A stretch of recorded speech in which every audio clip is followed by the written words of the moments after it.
Olá a todos, meu nome é Gustavo Rocha, sou professor de Infectologia da Universidade Federal de São João del Rei.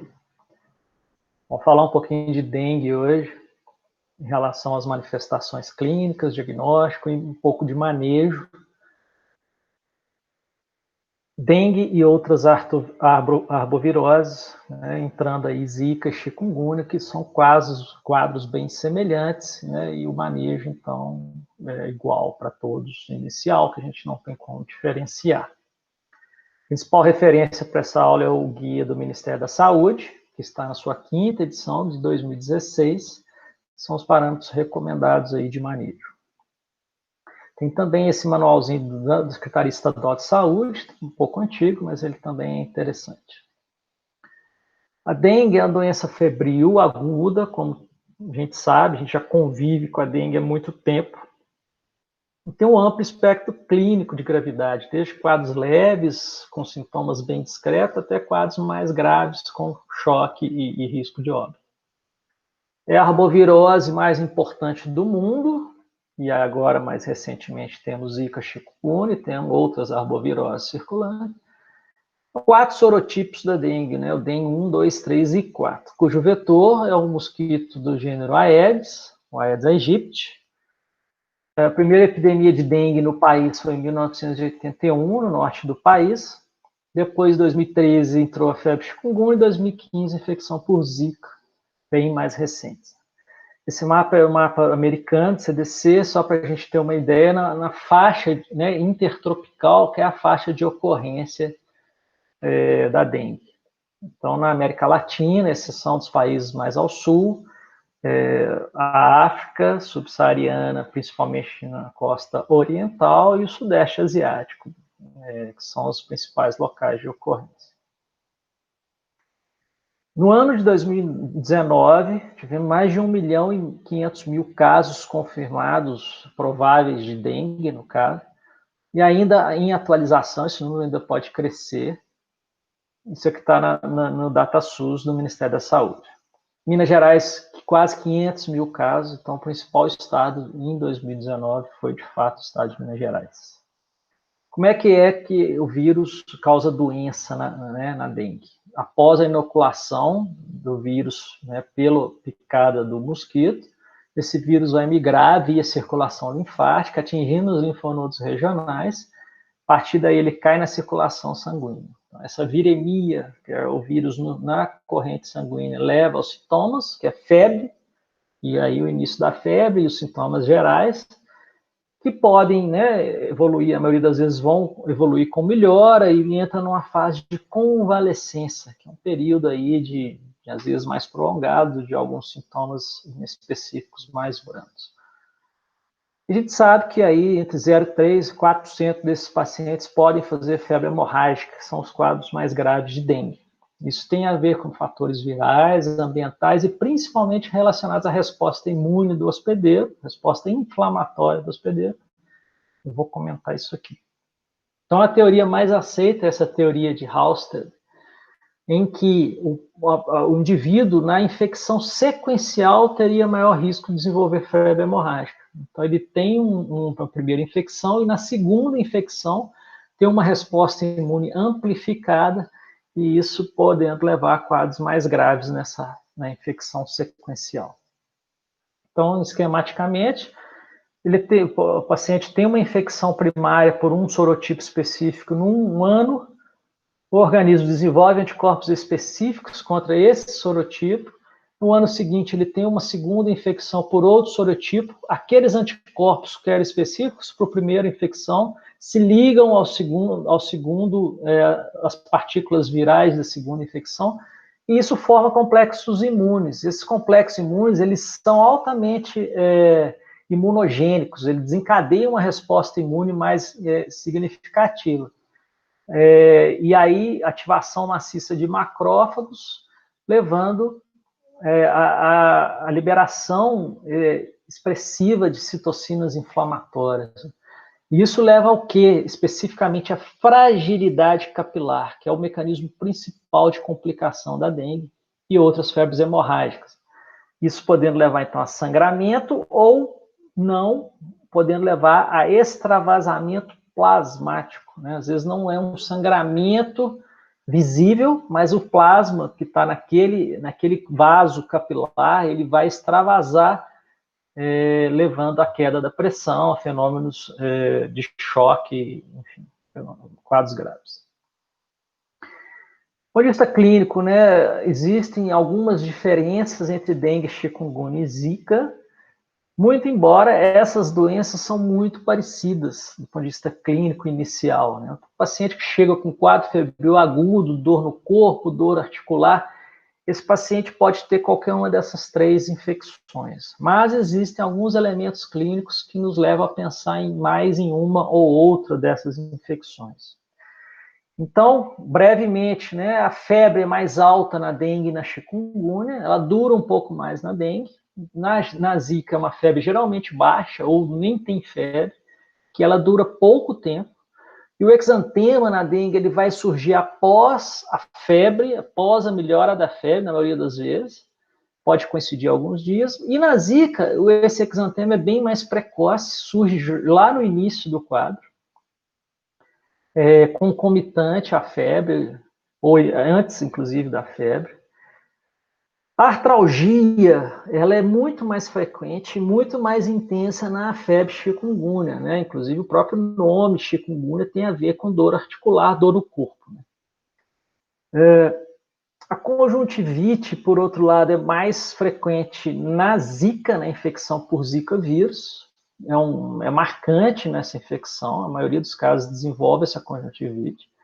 E as alterações sanguíneas no hemograma, a discrasia sanguínea, alteração do hematócrito, alteração de plaqueta, elas são muito mais frequentes na dengue do que nas outras. A dengue, de fato, é uma febre hemorrágica, assim como outras, leptospirose, febre maculosa, malária e febre amarela.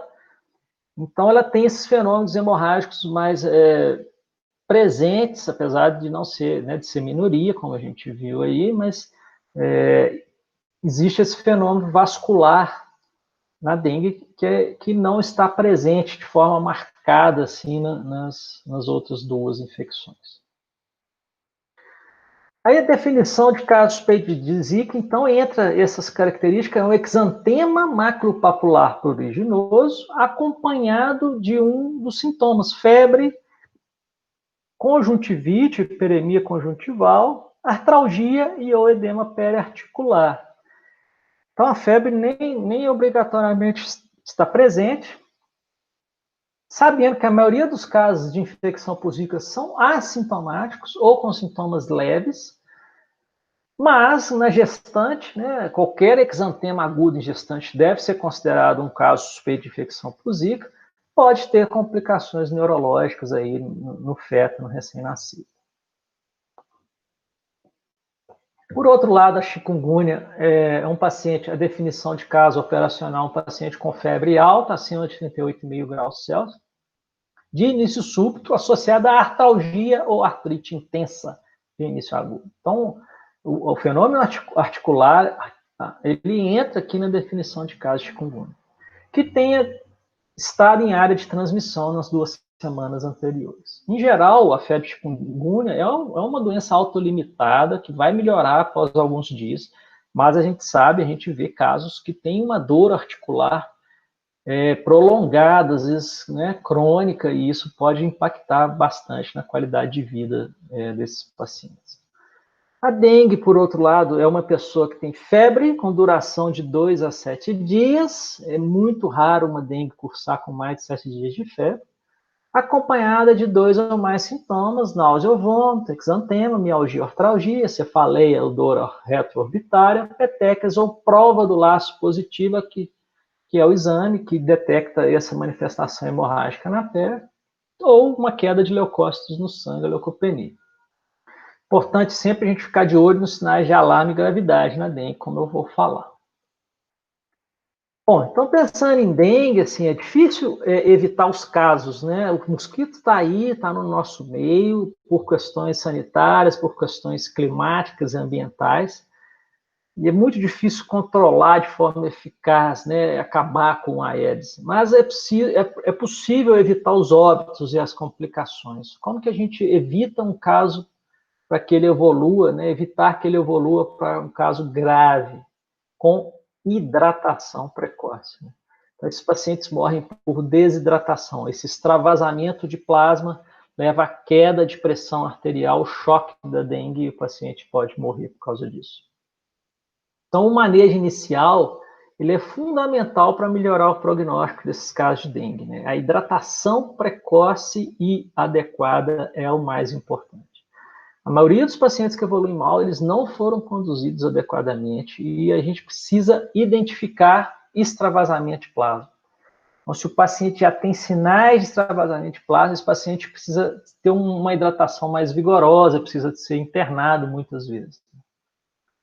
Então, o que seriam esses sinais de alerta? Né? Que seriam sinais em que o paciente já possa estar extravasando plasma, uma dor abdominal intensa e contínua, os vômitos, uma diarreia persistente, uma hepatomegalia dolorosa, hemorragias de mucosa, os derrames cavitários, derrame pleural, derrame pericárdico ou macite, e os sinais de toxemia mais intensos, o paciente chega com uma taquicardia mais importante, mais agitado, com uma pressão já um pouco mais baixa, esse paciente entra no sinal de alerta, ou no mínimo, né, ou sinal de gravidade.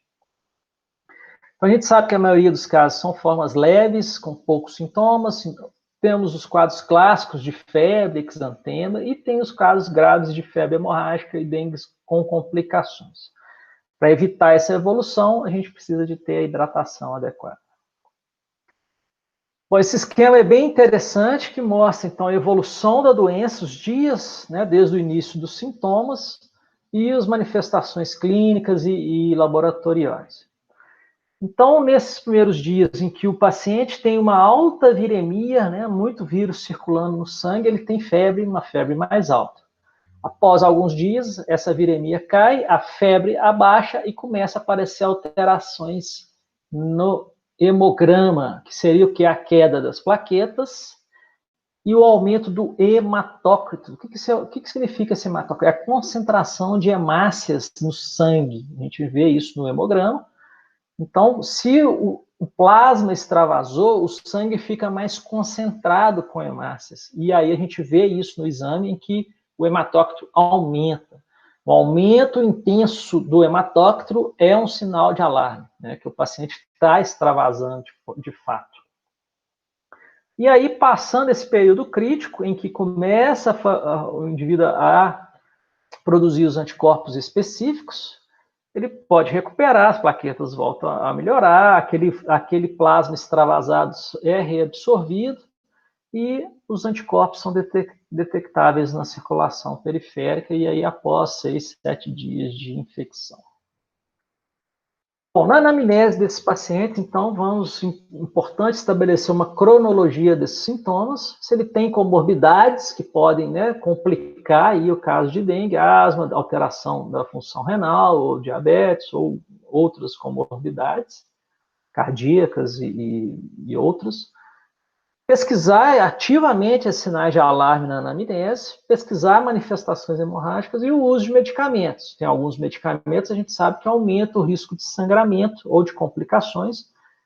O ácido acetilsalicílico, os antiagregantes plaquetários, os anticoagulantes, os anti-inflamatórios não esteroidais, pode dar hemorragia digestiva, úlcera péptica, e imunossupressores aí. O exame físico, buscar sempre avaliar a hidratação, a perfusão periférica, se tem alguma evidência de hemorragia, né, às vezes na pele, subcutânea ou nas mucosas.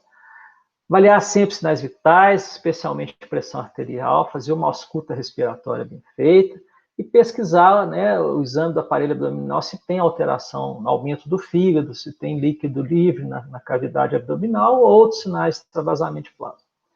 Importante também um exame sucinto, pelo menos, do sistema nervoso central, para ver se tem alguma evidência de meningite, né, desses pacientes, pensando que paciente com quadro febril agudo, com cefaleia, vômito, isso pode ser dengue, mas pode ser uma meningite que está começando aí também. Né? E a prova do laço, que eu vou explicar, que é uma manifestação hemorrágica induzida. Para que serve a prova do laço, então? Para a gente determinar se tem fragilidade capilar.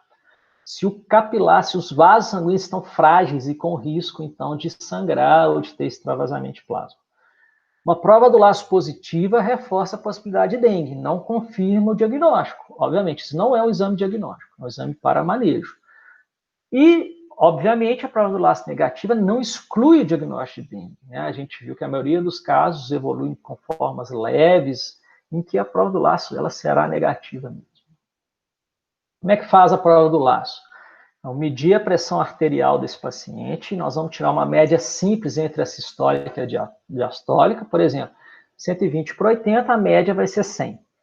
Manter, então, o manguito insuflado por 5 minutos nessa pressão arterial média, em crianças são 3 minutos, e após esses 5 minutos, retira o manguito, espera reperfundir a área, né, do braço ali, onde se aferiu, e verificar toda essa área se apareceu petecas, pequenas hemorragias, né, hemorragias pontuais na pele.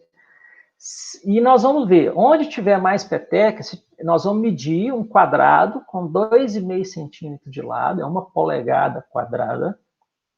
Se tiver mais de 20 petecas nessa área que você delimitou, esse exame é positivo, prova do laço positiva. Menos de 20 petecas, né, escassas ali, algumas petecas, ele é negativo. Lembrar que esse exame pode estar alterado não só na dengue, mas outras doenças agudas ou alterações, né, de coagulação, deficiente de vitamina K. Então, é preciso entender o contexto que nós estamos aplicando ela num paciente com quadro febril agudo suspeita de dengue. Aqui é uma foto mostrando essas petecas no membro superior. Aqui é o local onde mais aparece, que é a fossa cubital. Então, a gente fez o exame, depois que a gente visualizou o braço, e ele aparece várias petecas. Esse paciente tem um exantema, que é diferente, o exantema é por vasodilatação, e a peteca é sangramento efetivamente na pele. Bom, o paciente que chega com sangramento espontâneo, e aí essas fotos mostram algum sangramento de pele, sangramento ungueal, né? O paciente chega já com sangramento espontâneo de dengue, esse paciente não precisa fazer prova do laço. Ele já está, eu detecto no exame físico dele que ele tem fragilidade capilar já. Eu não preciso, a prova do laço não vai me adiantar em nada. Esse paciente já está com sangramento espontâneo. Bom, do ponto de vista diagnóstico laboratorial, nos primeiros dias de sintoma em que a gente tem alta viremia, é possível fazer isolamento viral e detecção de antígeno MS1 viral, idealmente nos primeiros dias. O isolamento viral raramente é feito, muito questão de vigilância para identificar qual o subtipo de vírus, né, que está circulando e tal. Isso não é feito muito na prática clínica, ou às vezes em casos graves iniciais também é possível. O NS1, algumas unidades de urgência tem, pode ser feito, é interessante. Mas a maioria dos casos, o diagnóstico específico pode ser feito por pesquisa de anticorpos, né? E aí ele deve ser dosado a partir do 6º dia, né? Detecção do IgM específico de dengue, confirma o caso. Então, também é a posterior, tem que esperar esses 6 dias para fazer esse exame. Bom, o manejo inicial, então, a gente não tem confirmação se é dengue ou não, ou se é chikungunya ou zika. Então, nós vamos fazer os exames, nós vamos fazer o manejo geral desse caso, né? Hidratação, exatamente o principal.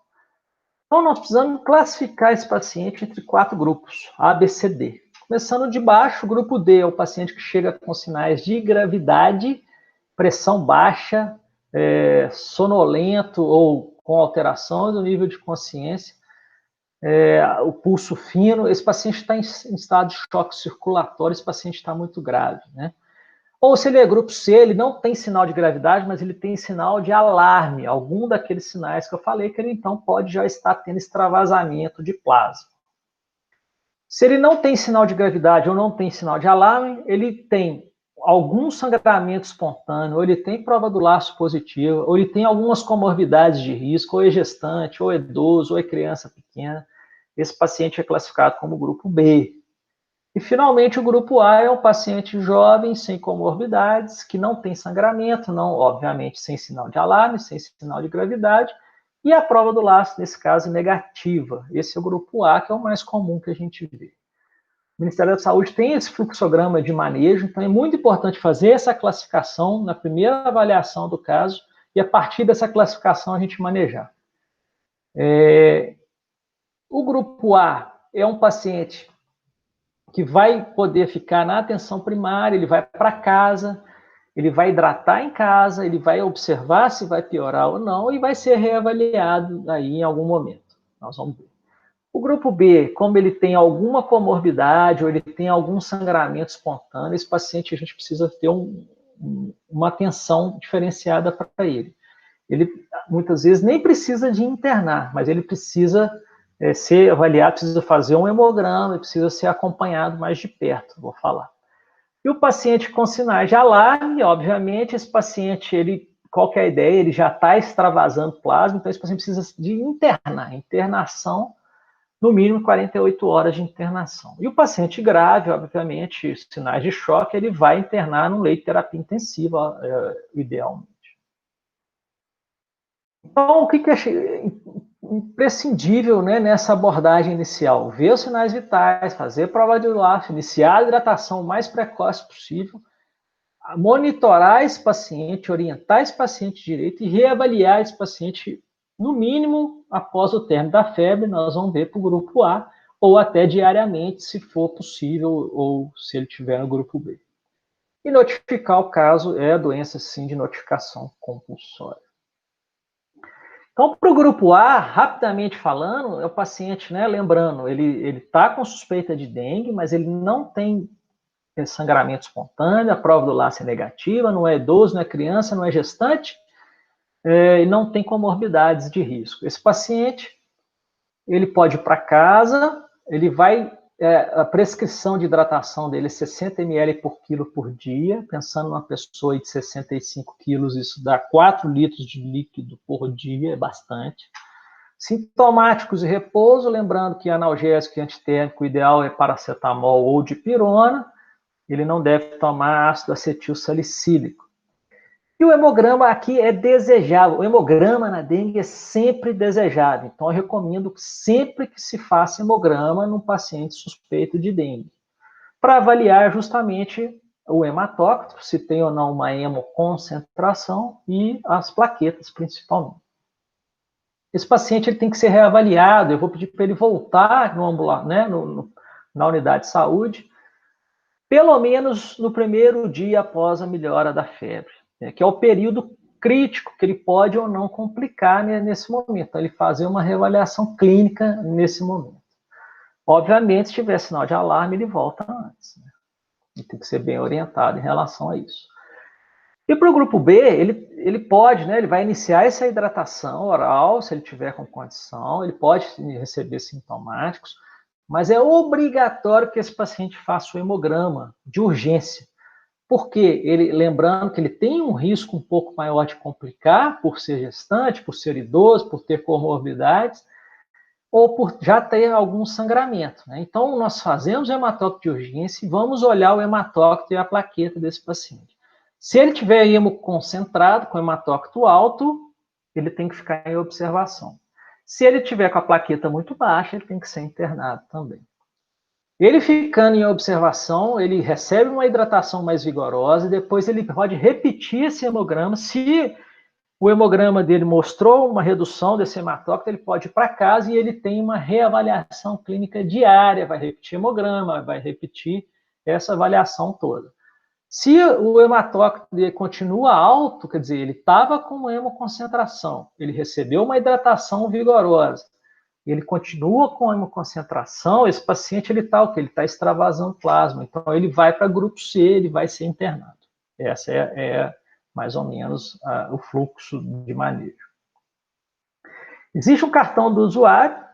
Esse cartão do usuário ele é interessante porque a gente anota os resultados da prova do laço, dos sinais vitais, do exame inicial, né, o hemograma inicial, nesse primeiro atendimento, e depois ele complica, ele vai numa outra unidade de pronto atendimento, ele faz outros exames, outra avaliação, você tem parâmetros para comparar o hematócrito, a plaqueta, e, enfim, os sinais vitais. Então, ele é muito interessante, ele está disponível nas unidades de saúde.